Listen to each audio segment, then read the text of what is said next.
అంటే సీఎం గారు అంటున్నారు 10ంటికి 2-3 ఏళ్ళు ఖర్చు మిగిల్చినట్టు నేను అంటున్నారు. అవును, దాని వల్ల ఆయిల్ రేట్ తగ్గించేసి మహిళలకు కొంచెం రేట్ తగ్గించేసి బస్సు రేట్ తగ్గిస్తే ఇంకా బాగుంటది కదా. టికెట్ రేట్ తగ్గించేసి డీజిల్ రేట్ తగ్గిస్తే ఇంకా బాగుంటది కదా, మంచి చేసినట్టే అది కూడా కదా.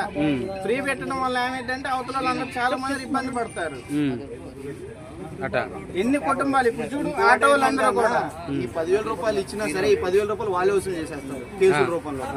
ఇప్పుడు రోజు మొత్తం మీద ఇప్పుడు లోకల్ స్టాండ్ ఆటో తోలుతున్నాం. ఇప్పుడు లోకల్ స్టాండ్ అంటే ఆటో ఆపుతూ ఉంటాం, మాక్సిమం గంటల తరబడి ఆపంగా ఒక ప్యాసింజర్ ఎక్కించుకోవడానికి ఆపుతాం. ఎమ్మటే వచ్చి వెనకాల ఫోటో కొడుతున్నారు. నా ఆటో చూద్దురా 3 కేసులు ఉన్నాయి. నా ఆటో 12,000 రాసిన నా ఆటోకి చూద్దురండి, నా ఆటో చూపిస్తా, దాని మీద 3 కేసులు ఉన్నాయి. మీ ఆటోకి 12,000 రూపాయలు రాశాడు.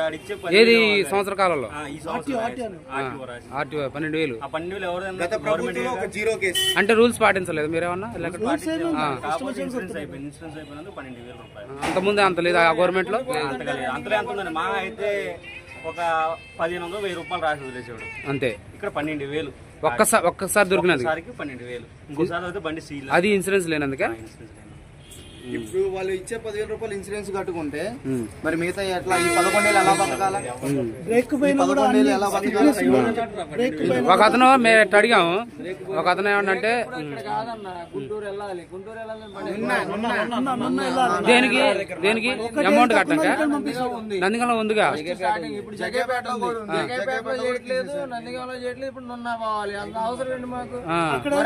ఏది పెనాల్టీ కట్టంగా? ఎలా కేసులు పడతాయి బండికి? పెనాల్టీ కట్టాక దేనికి?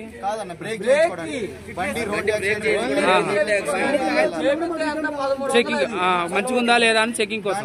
ఇంకోటి ఏంటంటే ఎల్లో బండి వచ్చేసి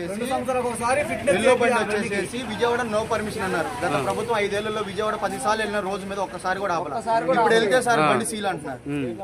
మరి నున్న ఎందుకు పోవాలి? మాకు అంత అవసరం ఏంది? ఇక్కడ జగపేటలో ఆర్టీఓ ఆఫీస్ ఉంది, నందిగామలో ఉంది, నాకు వెళ్ళాల్సిన అవసరం ఏంది? మీరు ఆడపోతే పెనాల్టీ వేయటం ఎందుకు? మేము బ్రేక్ చేయించుకో, మీకు డబ్బులు కట్టి కాక మేము పెనాల్టీ లేపించుకోవాలా? బ్రేక్ చేయించుకుంది కాక మేము 10,000 కట్టింది పెనాల్టీ. ఆటో పెనాల్టీ పడితే ఇదివరకు నందిగా వెళ్ళేది, ఆర్టీఓ ఆఫీస్ నందిగా ఉండేది. మా జగ్గేపేటలో ఆర్టీఓ ఆఫీస్ ఉందన్న, దాన్ని ఖాళీ చేసేసి ఇప్పుడు విజయవాడ నున్న దగ్గర పెట్టారు. అంత లాంగ్ పెట్టారా? ఎంత దూరం వస్తుంది అని చెప్పండి. 130 కిలోమీటర్లు వస్తుంది. 130 కిలోమీటర్లు వస్తుంది.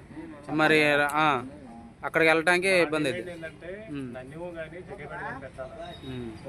డీజిల్ ఖర్చు. అక్కడ వెళ్ళడం కూడా ఏమన్నా బ్రేక్ చేయట్లేదు, మీకు అది లేదు ఇది లేదు, బ్రేక్ లేదు అవి లేవు అంటే మళ్ళీ ఉదయం పోతే ఎన్నింటి దాకా పడుతుందా? ఏమన్నా అన్ని ఉంటే అయిపోతాయి, మనకు తెలియదు. అక్కడ ఏముందో లేదు, వెంటనే వెళ్తాం, రేపు అంటే రేపు వెళ్తాం. అక్కడ అలా కాదు, మళ్ళీ చేయించుకుందాక ఆ రోజు అక్కడ ఉండి రేపు పొద్దున ఇక్కడ దగ్గర కాబట్టి ఇది లేకపోయినా వెంటనే రావచ్చు.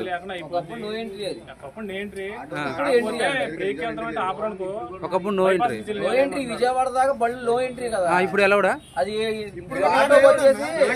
ఆటోకి వచ్చేసి ఇన్ని కిలోమీటర్లు అవైలబుల్ అని 63 కిలోమీటర్లు ఆటోకి వచ్చి అవైలబిలిటీ. ఎంత డిస్టెన్స్ నువ్వు వెళ్ళాలి, అంత మించి అంత ముందు గవర్నమెంట్ లో